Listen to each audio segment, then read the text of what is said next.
वत्सवंशकलशोदधिकौस्तुभस्य श्रीवासराघवगुरोस्तनयं ततश्च विद्या अवाप्य विबुधोक्तमतां दधानं कुर्वे सदा हृदि गुरुं करुणाकराख्यं लक्ष्मीनाथसमारम्भां नाथयामुनमध्यमाम् अस्मदाचार्यपर्यन्तां वन्दे गुरुपरम्परां यो नित्यमच्युतपदाम्बुजयुग्मरुक्मव्यामोहतस्तदितराणि तृणाय मेने अस्मद्गुरोर्भगवतोऽस्य दयैकसिन्धोः रामानुजस्य चरणौ शरणं प्रपद्ये मातापिता युवतयस्तनया विभूतिः सर्वं यदेव नियमेन मदन्वयानाम् आद्यस्य नः कुलपतेर्वकुलाभिरामं श्रीमत्तदङ्घ्रियुगलं प्रणमामि मूर्ध्ना भूतं सरश्च महदाह्वय भट्टनाथ श्रीभक्तिसारकुलशेखरयोगिवाहान् भक्ताङ्घ्रिरेणुपरकालयतीन्द्रमिश्रान् श्रीमत्पराङ्कुशमुनिं प्रणतोऽस्मि नित्यं श्रीमान् वेङ्कटनाथार्यः कवितार्किककेसरी वेदान्ताचार्यवर्यो मे सन्निधत्तां सदा हृदि. In the previous lecture, we saw about dharmi. We said entities are to be treated as dharmis because they have dharma. Dharmi is that which has dharma. Then we classified dharma into categories that we called as jati and individual properties that we called as guna. We saw that dharmi can have dharma. Dharma can also have dharma. For example, jati being a category, in that there could be a number of gunas, individual properties. So, if you are looking at fruits, fruit becomes a jati, the property of being a fruit, that is a dharma. But inside that, the property of being a banana, the property of being an apple, that is going to be different. So, there is dharma, and then there is a dharma inside that dharma. It could be that way. Not in every case, but we do have it in some cases. Some people said that it is not possible for dharma to exist in any entity. They said, when you say entity, what is the entity? The entity is only the property. You have a collection of properties. You are calling the collection of properties as the entity. That's it. So there are only properties. There is no entity. Some other people said, no, no, the entity is there, but the properties are not there. Just because some entity is there, looking at that entity, we are talking about the properties. But these properties will not exist without the entity. So what is there is really just the entity. Dharmi is there, but the dharma is not there. In this manner, many types of people produced many different types of arguments. The response that we gave is that dharmi does compulsorily have dharma. We will look at it a little more today, and we will move on to more types of entities. Remember, we started by talking about entities, right? So we are there. So dharma in this context, we said it is a property. Is it necessarily the defining property? Not necessarily. If I say a flower is white, whiteness is a dharma. The white flower, it is the dharmi. Now, this whiteness, does it define the white flower? If we say that whiteness defines a white flower, we will be wrong. Whiteness is a property of a white flower. It would also have all the other properties of a flower, right? Flower is a part of a plant, it has petals, it has this, it has that. So, whiteness is a property of the white flower, but it does not define the white flower. There is a difference between these two. If I say that whiteness defines the white flower, then I would be incurring several doshas. What kind of doshas? Logical doshas, mistakes, problems in the argument. For example, if whiteness defines white flower, then whatever I see in white color should be a white flower, correct? I have with me a white table. This is also white. If whiteness defines white flower, then the white table should also be a white flower. But that is not the case. Okay. If whiteness defines the white flower, then the flower itself shouldn't have any other property. But the flower has so many other properties as we just mentioned. So the white flower could have fragrance. The white flower could have softness. These are all other properties. So whiteness by itself will not define the white flower. Yet, look at the point that has been mentioned here. Dharmas are what define dharmis. Why has it been written this way? Because for me to define a white flower, let us say there is a white flower. Let us say there is a white flower somewhere. White lotus, for example. How do I define the white lotus? To define the white lotus, which is a dharmi, I have to rely on its dharmas. I have to talk about the whiteness. The whiteness will not define the white lotus, but I have to talk about the whiteness. I have to talk about those properties that are fundamental to the lotus. For example, it does not grow on land, it grows on water, not seen on fresh water. Fresh, clean water, will you see a lotus there? I don't think so. It cannot grow on distilled waters. But anyway, forget about that part. If we are to say that some entities have dharmas and some other entities do not have dharmas, we would be very, very wrong. We do not say that dharma exists in some entity and dharma does not exist in another entity.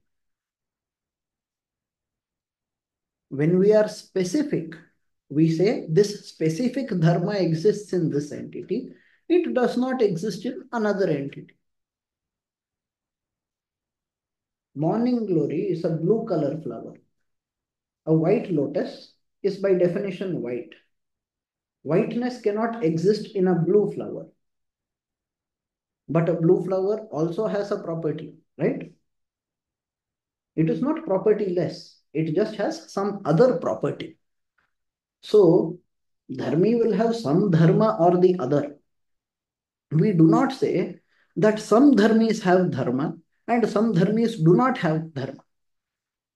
We don't say that dharma exists in one entity and is absent in another entity. Instead, we say that dharma will exist in an entity. If the entity exists, it will have dharma. Where an entity exists, dharma of that entity will also be present. This means every single entity has dharma, some dharma or the other. What will happen if it doesn't have any dharma? If it doesn't have any dharma, you will not be able to define it. And if you cannot define an entity, it either means you are incapable or that the entity itself does not exist.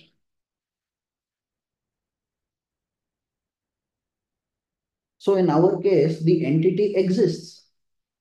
Can an entity exist without a dharma? That is a question. Our answer is it is impossible.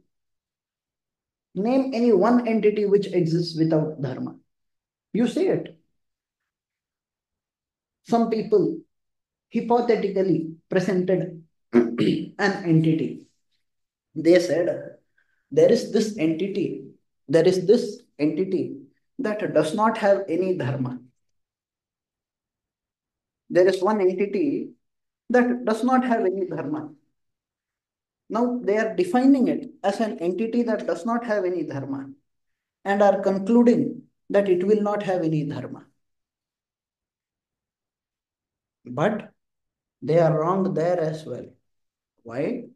Because if they say it will not have any dharma, then that is also a property. The property of not having any property will itself be a property. The property of not having any dharma will itself be a dharma. And therefore, it is a logical contradiction. It is a logical impossibility. Due to it being a logical impossibility, we have to admit that every entity compulsorily has dharma. How many dharmas? We are not talking about that. There could be a number of them. This number could differ for different entities. Which dharma? That also depends on the entity. Will every entity of a type compulsorily have specific traits? A rabbit is supposed to have 4 feet.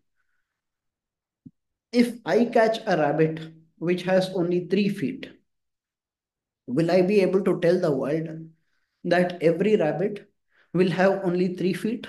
No. Will the others be able to tell, no, no, rabbit has 4 feet? Maybe they might. Why? The rabbit that I caught has only 3 feet. How can they tell me that rabbit has 4 feet? If 3 is also a possibility, 4 is also a possibility, they should say rabbit can have any number of feet between 0 to 4. Maybe it has 0 feet. You cut all its feet, maybe it is still alive. You have kept it in the hospital. 0 is possible, 1 is possible, 2 is possible, 3 is possible, 4 is possible. All of that is possible.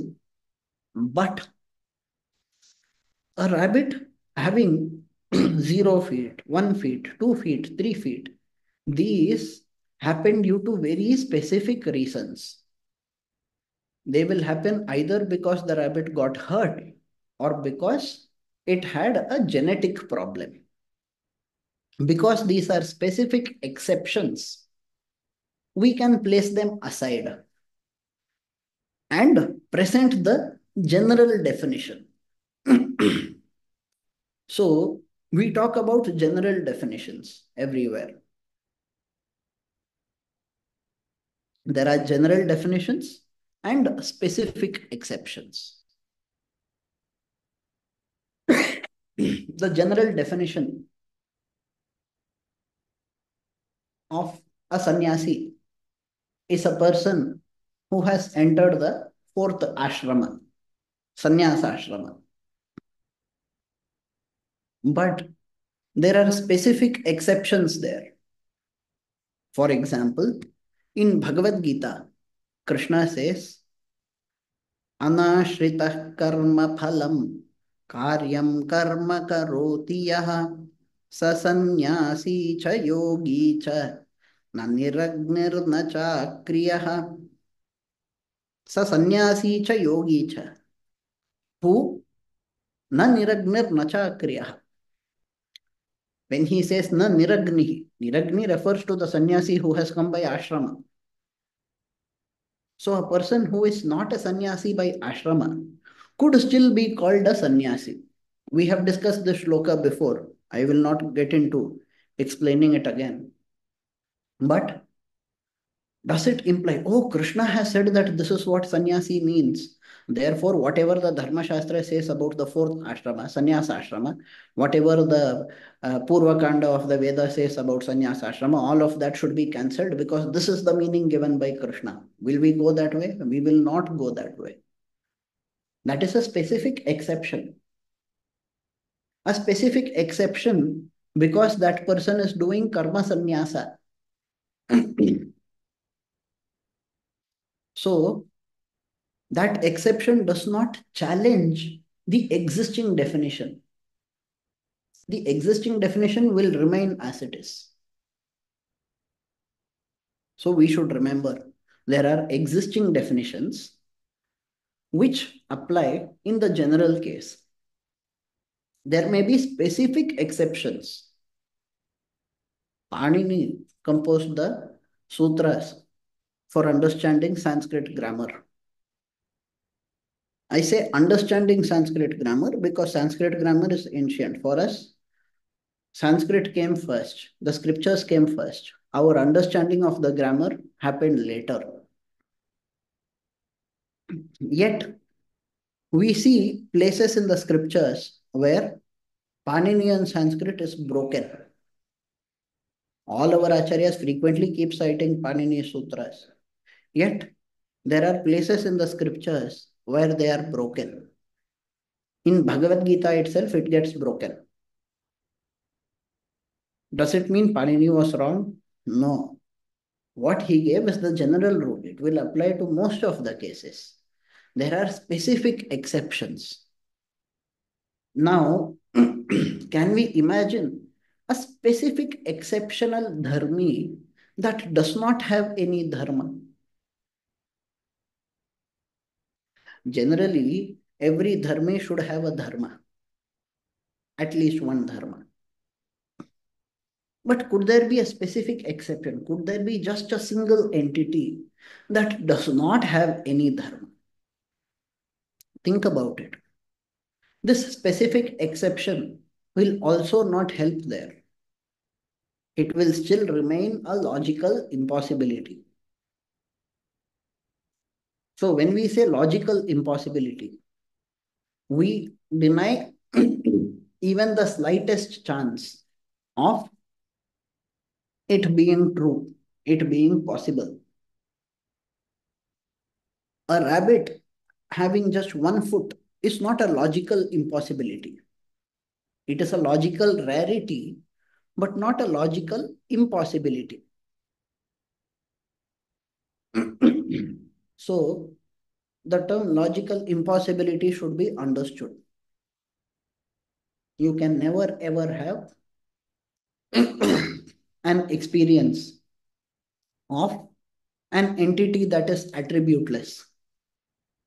If you cannot experience it, then even if it has attributes, if you do not have the facilities to understand its attributes, how would you even know that it exists? You wouldn't even know. Even if it has dharmas, and you are only unable to understand that it has dharmas, you are unable to understand its dharmas. No, you are unable to perceive them.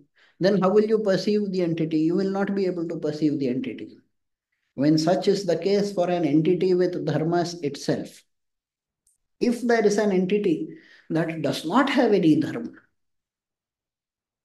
how would it ever be perceived? It would never be perceived. So it is not perceivable. It is not logical.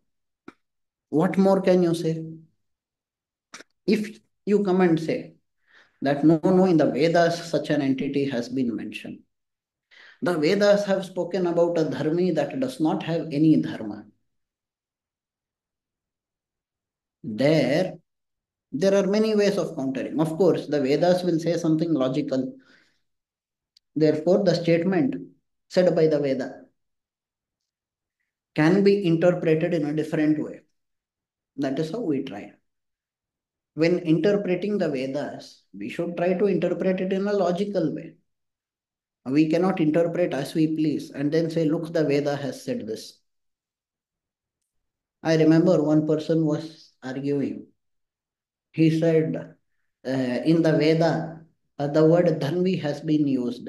Dhanvi means archer. Therefore, Rama has been mentioned there.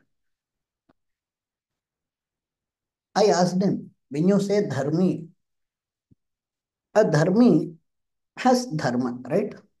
Being a dhanvi means what? Being an archer.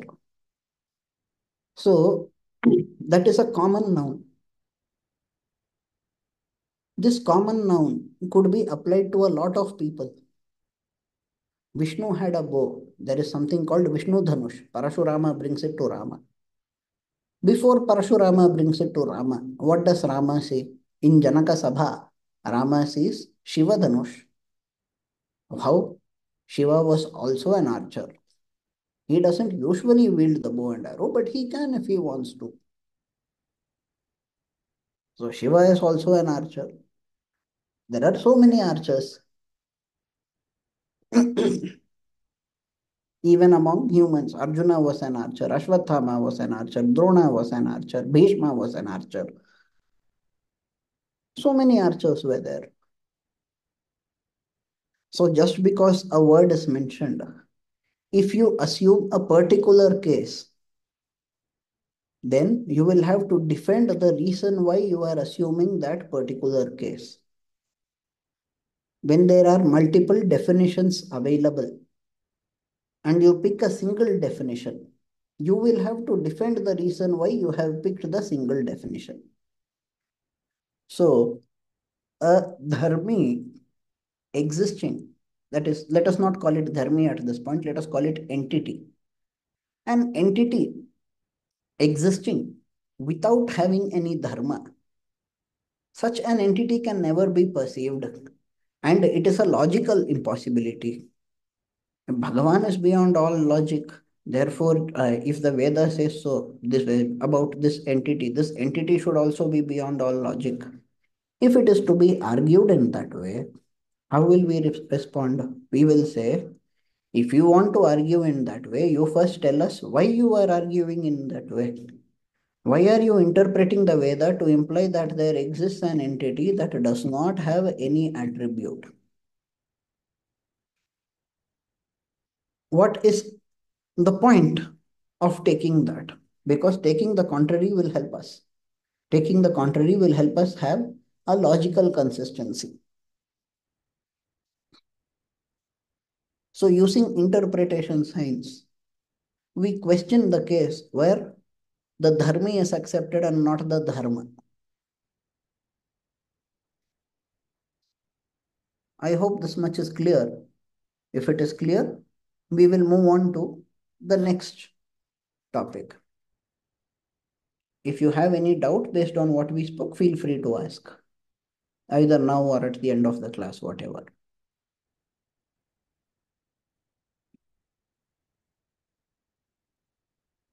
We were discussing about entities. We said there is something called Prakriti. This Prakriti, we are referring to Mula Prakriti here. How do we know about it?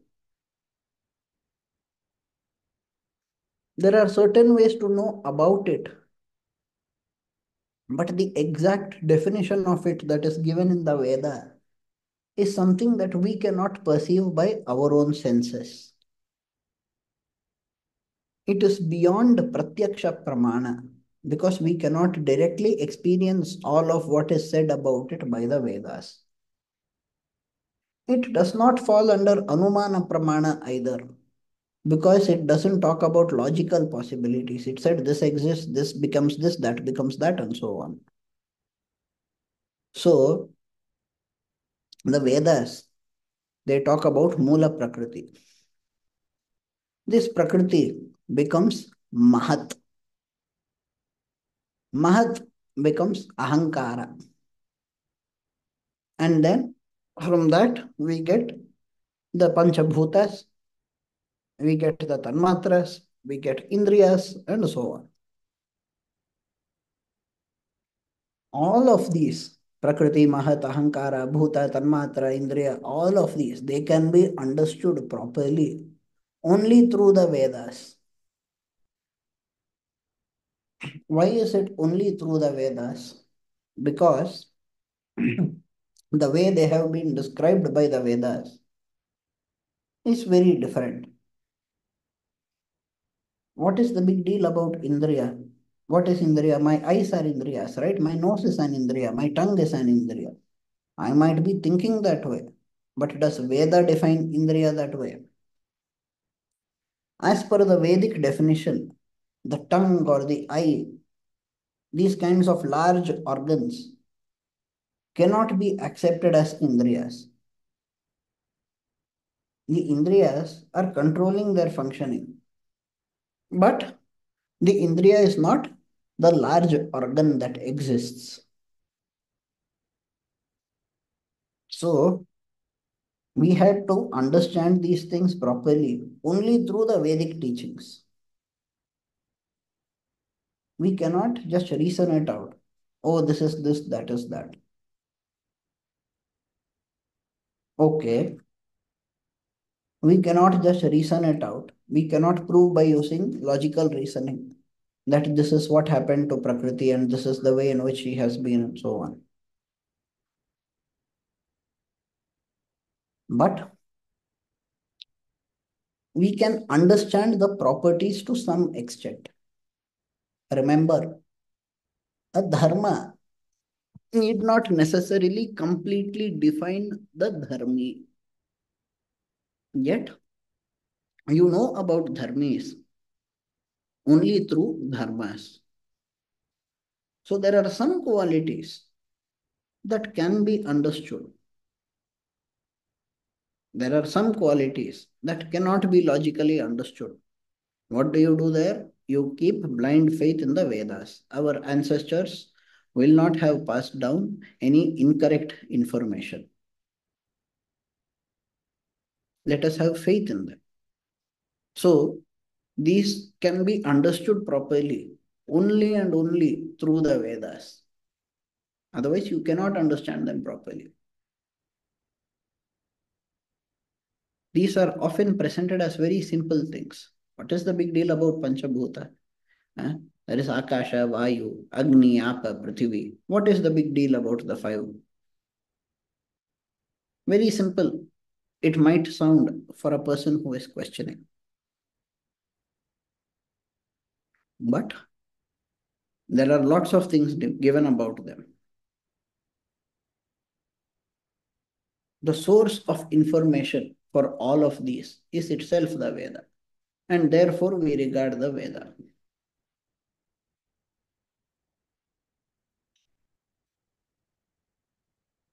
Now, this Prakriti, it is made up of three gunas.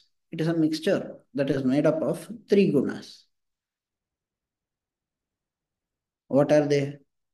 Sattvika, that is Sattva guna, Rajasa, Rajoguna, and Tamasa, Tamoguna.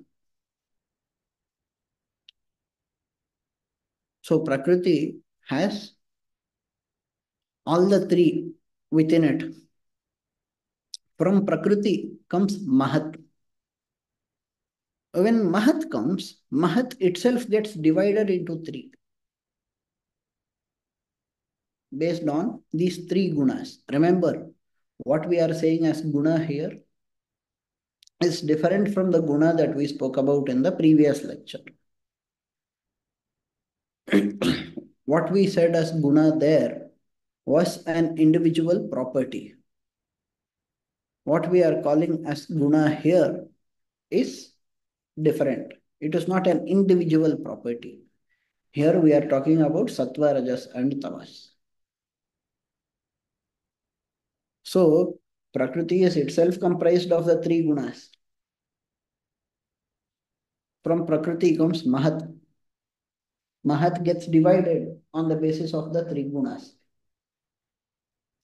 From each of those types of Mahat, one particular type of Ahankara comes out. So there are three types of ahankaras: Satvika ahankara, Rajasa ahankara, and Tamasa ahankara.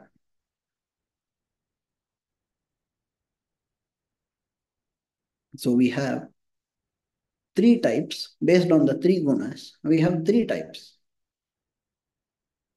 But what we should remember here is very important. What we should remember is that when we say Satvika ahankara, we should not assume that it has only Sattva guna. When we say Rajasa ahankara, likewise, we should not assume that it has only Rajas. Tamasa ahankara, likewise. Why should we not assume? Well, Prakriti is a mixture of the three gunas. The types that originate from Prakriti, that we said Mahat, Ahankara, and so on, they are themselves having the same trait. Therefore, they will also behave just like Prakriti. Prakriti is made up of them. That is how we say it.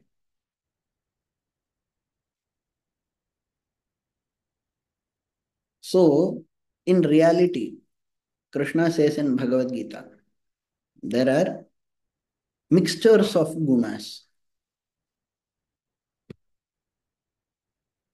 Let me see the message. What have you asked for? Which part do you want me to repeat?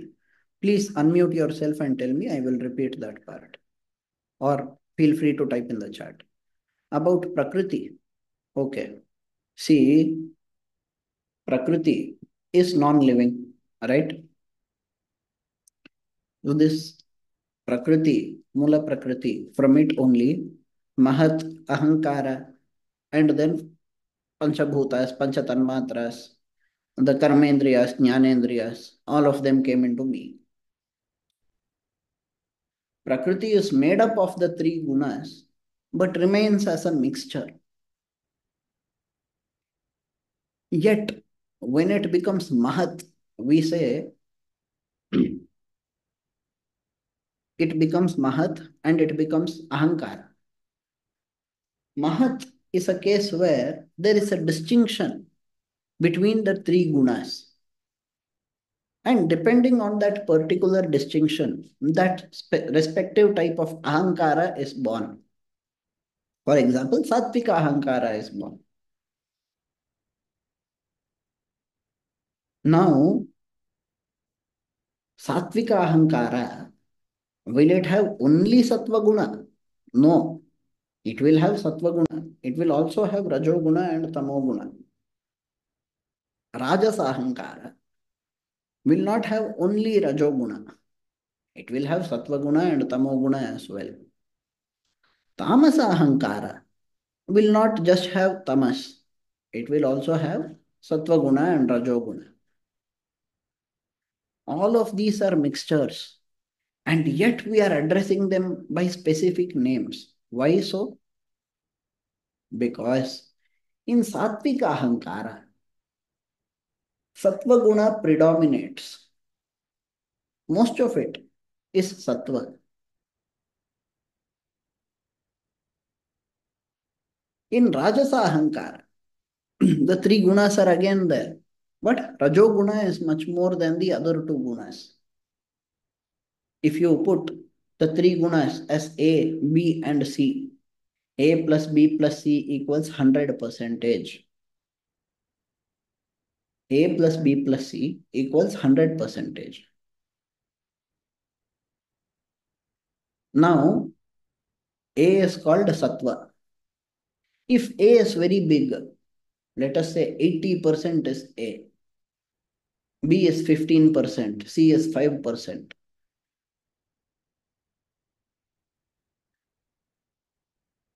There is a clear differentiation that comes.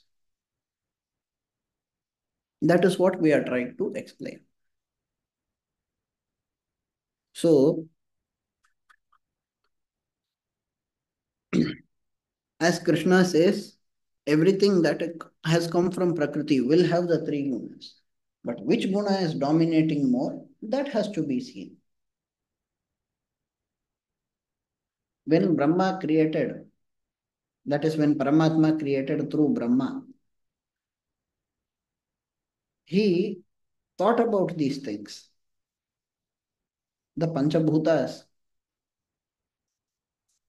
how to combine them. Even when they were combined, they were mixed. The gunas are mixed. Likewise, even they were mixed. The bhutas, panchabhutas. Let us not get into that at this point of time. We are trying to simply understand about Prakriti. And we are saying that the absolute pramana for Prakriti, it comes through the Vedas. I cannot establish whatever is said by the Vedas by my own puny brain, by my own logical reasoning. It will not work that way. And this Prakriti is comprised of the three gunas. What happens to this Ahankara? Prakriti, from that we said Mahat came, from Mahat came Ahankara. This Ahankara is divided into three. Satvika Ahankara, that does have little Rajoguna and Tamoguna, but is predominantly Satvika. This Satvika Ahankara gives us the five Karmendriyas.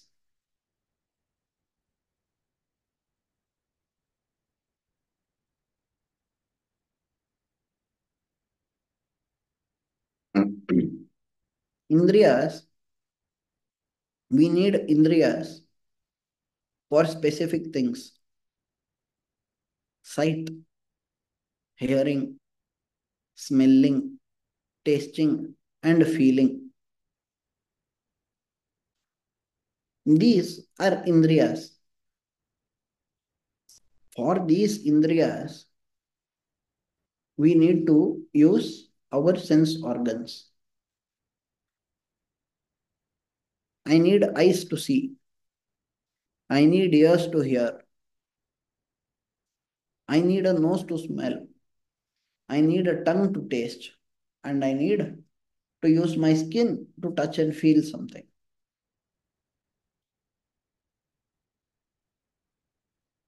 Likewise, five more indriyas are given. These five are associated with sight, hearing, smelling, tasting, and feeling, respectively. Yet,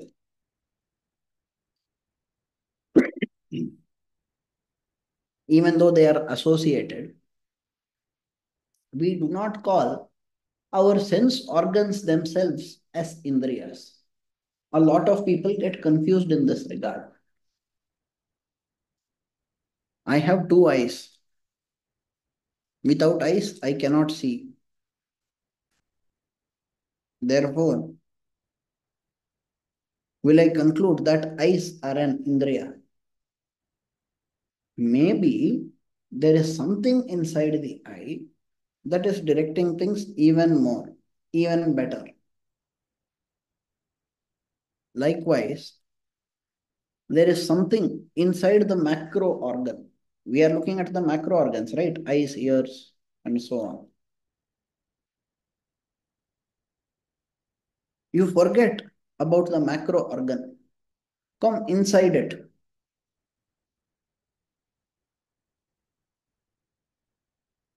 Inside the macro organ, there is a micro organ.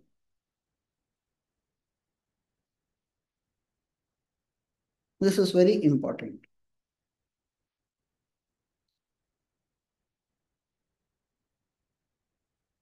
So, the overall organ of the human body is not described by the term Indriya, but that organ which has the facility to enable these things. That is called an Indriya.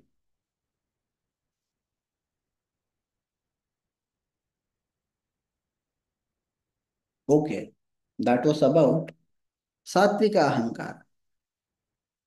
But we also have Rajasa Ahankara and Tamasa Ahankara. Let us see Tamasa Ahankara first.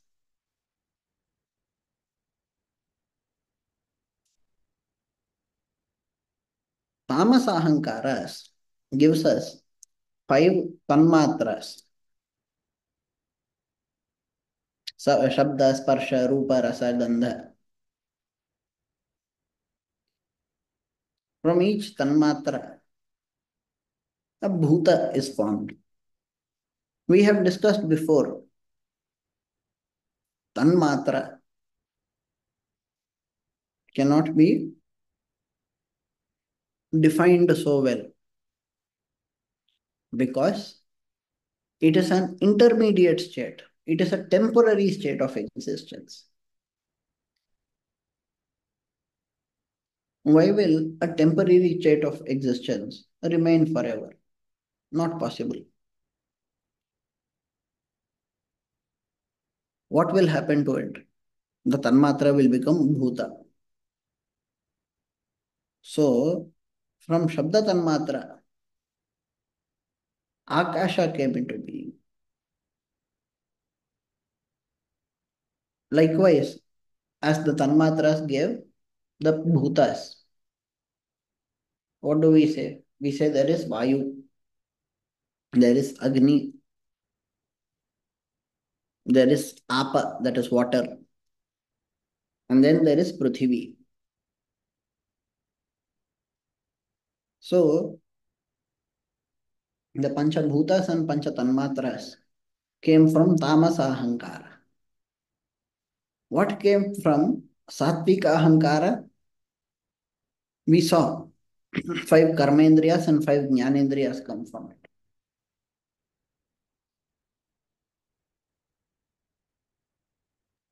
What about Rajasa Ahankara? That has not been mentioned here.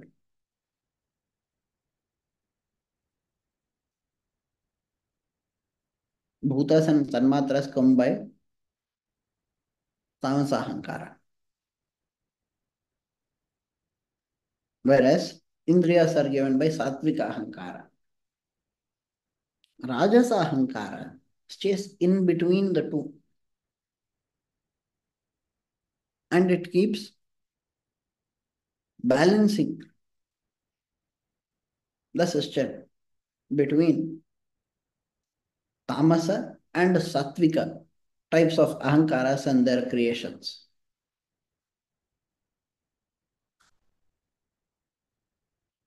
So, Rajasa Ahankara does not particularly give rise to any bhuta or any tanmatra. We have to understand that. So, for the functioning, if everything is purely sattvic, then what? If everything is totally tamasic, then what? People themselves love only Rajoguna more than Sattva Guna and Tamo Guna.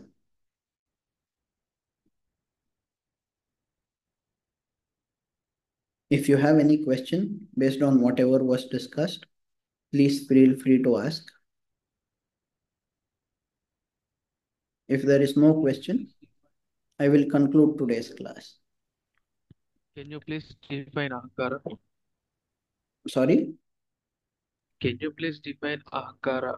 Give a Good, clear good. cut definition. See, when we say Ahankara, here we are not implying ego. The word ego is often used in this context by many people. I have seen even big scholars use the word ego. But when they use the word ego, they don't imply the personal ego that people have. The ego that makes me feel superior to you. Not that ego. This is different. As ahankara was generally translated as ego in English, a lot of people started using the word ego there. But ahankara there is different. Remember, we say remove ahankara and remove mamakara if you want to advance spiritually. Which ahankara are we talking about there? Not this ahankara. That ahankara is different. That ahankara is the feeling of greatness of the self. Okay. That ahankara is the feeling of greatness of the self. That ahankara does not require the Veda to be known and understood. Whereas in our case, what did we say? We said Veda talks about Prakriti, Mahat, Ahankara, Bhutas, Tanmatras, Indriyas, etc. These can be understood properly only through the Vedas. So the Veda has said Prakriti becomes Mahat. What is Mahat? Mahat Shabda, it is the Shabda from which the word Mahan comes. In Napunsakalinga, it becomes Mahat.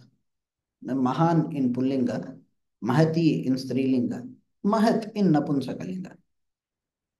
So, what is the big deal? Mahat means what? Great. Some great person has been born, some great entity has been born. Is that how we understand it? No, we don't understand it that way. Instead, we understand it as some entity that came from Prakriti, which has been given the name Mahat by the Veda. Is it clear? It is also Prakriti only. Mahat is also Prakriti only. Ahankara is also Prakriti only. Bhuta is also Prakriti only. Prakriti manifested itself in different ways. It manifested itself into Mahat, which then became Ahankara in those three respective gunas. So Ahankara is that resultant of Mahat, which in turn came from Prakriti, that retains the property of being defined in terms of the majority guna that exists in it. Where the majority guna is sattva guna, we call it sattvika ahankara. Where it is rajoguna, we call it rajasa ahankara, and so on. If Prakriti is non-living, how did it give rise to an entity? Prakriti did not create, no. Milk is non-living, but milk becomes curd. How did milk become curd? Iron is different from steel, but iron becomes steel. How did iron become steel? Iron is non-living, no.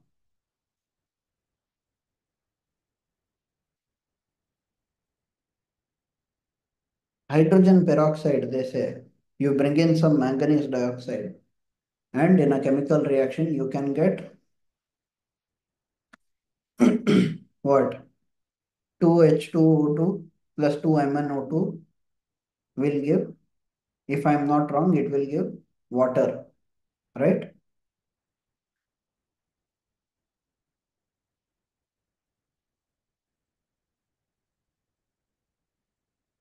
It will give water and oxygen, something like that. How did it happen?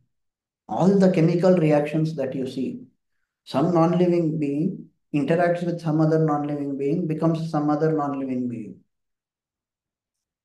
Prakriti undergoing transformation is not a big deal. If Prakriti by itself becomes a Chetana, then it will be a big deal. Achetana will remain Achetana by nature. We differentiated entities in that way. Chit, Achit, Ishvara, we have talked about it before. Achit cannot become Chit. Achit cannot produce Chit. But Achit can undergo transformation into other forms of Achit.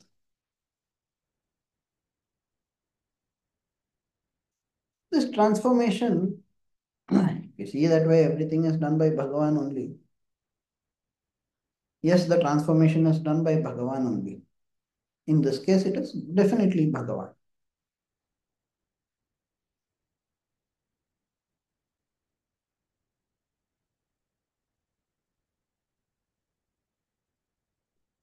See, this question is also important.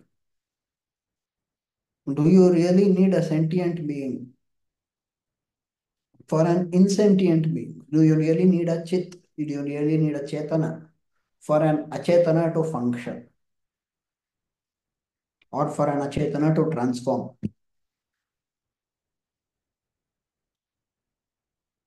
You take butter, you heat it becomes ghee. Butter became ghee. What about you? You are not butter. That is why we talked about nimitta karana, upadana karana, and sahakari karana before. In Vishishtadvaitha, we don't usually talk about sahakari karana. We say in these two karanas itself, the third is also counted. Because in Jagat Srishti,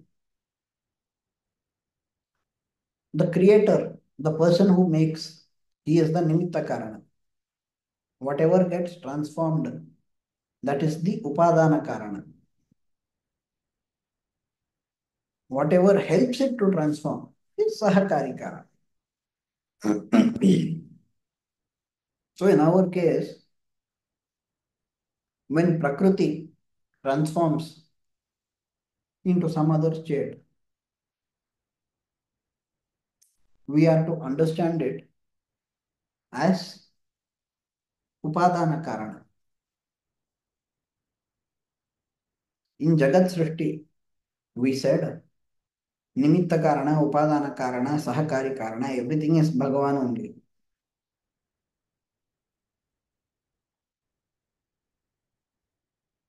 He is the creator, he is the raw material for creation, he is everything.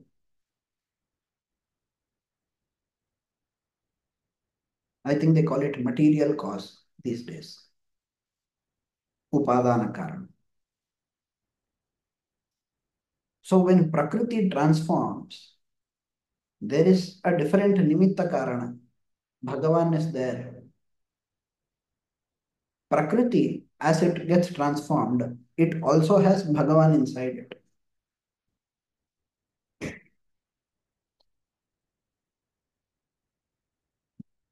So you can very well say Bhagavan is doing all of these.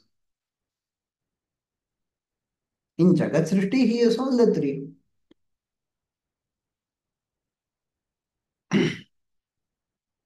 We have defined him as Sarva Shariri. We have said he is Chidachit Vishishta Brahma. Jagat Karana is Chidachit Vishishta Brahma.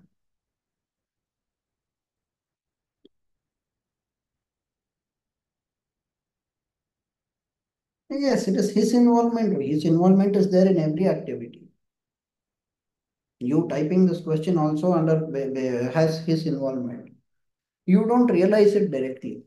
He, for him, it is direct. For him, everything is direct. But we don't understand it as directly. So we understand it as indirectly.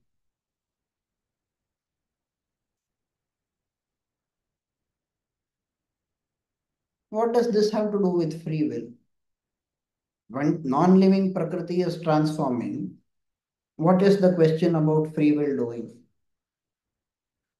If you are forcefully transformed by him, then you can go and ask, oh, why did you transform me? One non-living is being transformed into another non-living. Where is the question of free will coming?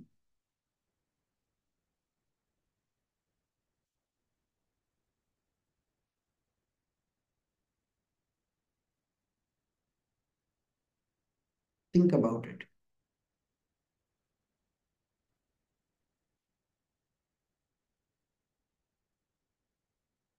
No, his involvement is to be understood in a different way. We are going off topic here. But since you asked the question, I will answer. There is a comparison done by Adi Shankaracharya, which Ramanujacharya doesn't appear to cite in Sri Bhashya, but Swami Deshika cites in Achyuta Shataka.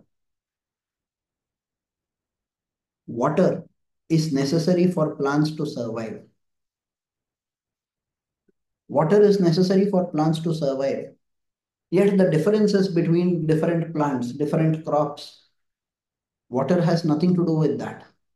Whichever seed you plant, accordingly the plant will grow. In the same way, O Achyuta, you are the cause of all of us. But all the differences between us, whatever is happening to us, in whichever way we are growing, you are not the cause of that. We are. And due to our own karma, we are suffering. That has nothing to do with Bhagavan. Okay. Like how, due to its own properties, one seed will become a herb, one will become a shrub, one will become a tree, one will give fruits, one will not give any fruit. In the same way, we jivas, due to our own karmas, we are different from each other. He is common because he gave us a platform. Like how water gave the platform to grow. Water gave the nourishment with which the plants could grow. In the same way, he did Srishti so that we can all survive. And he is sustaining us so that we can do all of these things. That does not mean we have zero free will. We have some amount of free will. Okay.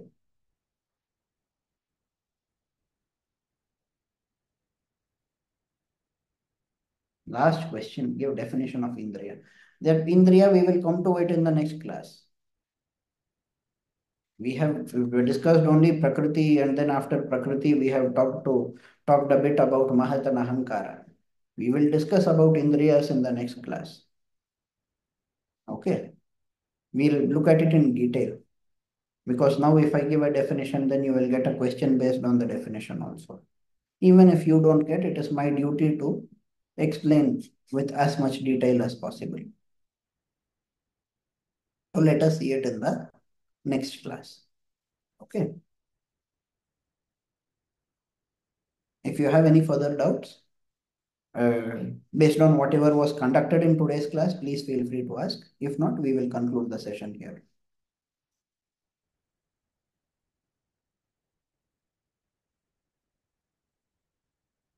Okay, no more question. Thank you so much for attending.